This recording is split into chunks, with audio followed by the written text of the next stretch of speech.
So can you explain some of the steps that people have in mind when it comes to this process? Can you explain the process? Absolutely. So usually I do work with a lot of students, especially with COVID, where they're doing Zoom calls or phone calls. And what I do is I listen in when students approach me. I listen in on their calls to see what they're doing. And what I find is not that they don't want to help the other, that their potential client. It's just that they end up talking about themselves, Hmm. and what their accolades are and how much they want to help them. And here's the truth in any sales, right? Whether, whatever industry you go in, Yeah. people may care about one thing, themselves. Yes. And what's in it for them. What's in it for me? Like if you're gonna sell it, what's in it for me? So the main thing, and that's great for you to know that. And a lot of times coaches, consultants, and a lot of people in the sales industry don't understand it. That's awesome that you know that. Now that you know that they want to talk about themselves and they're interested in themselves, that's something y'all both have in common. You should Yeah. focus on them and they're going to focus on them. So what I do is I really focus on getting my students to start listening and just effective listening.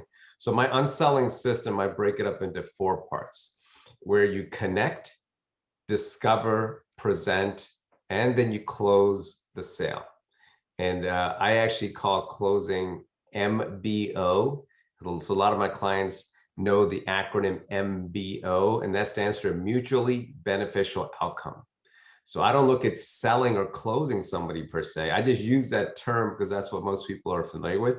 But I want my clients to understand that you are looking to get a mutually beneficial outcome where Yeah. there's no like, hey, I won that sale. No, it's like they get something, you get something, right? So it's a mutually beneficial outcome.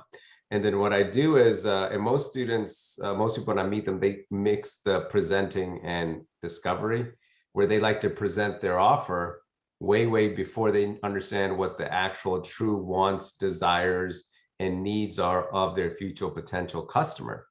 So I focus really on the connecting part, connecting and discovery, where you really dig in, find out why they're there, why are they in front of you, what's the purpose, right? So Hmm. I don't like to interrupt people. I let them talk. I ask questions to get as much information as I can. And only once I find out what their true want is, their desire, again, what they want, not what I think they want, but what Yes. they actually want. Because a lot of times people will sell to what they think people want, which is another, big problem that I see and hear when I'm listening to calls.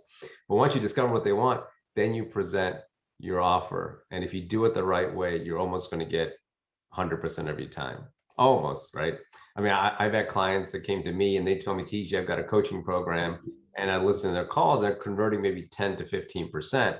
And I've had students that work with me and then they go to an 80% conversion rate, which is Yes. crazy, right? Just it seems like it's like a big jump, and that's not an anomaly. Most of my clients are doing well over 50%, and they typically come to me with 10 to 20%.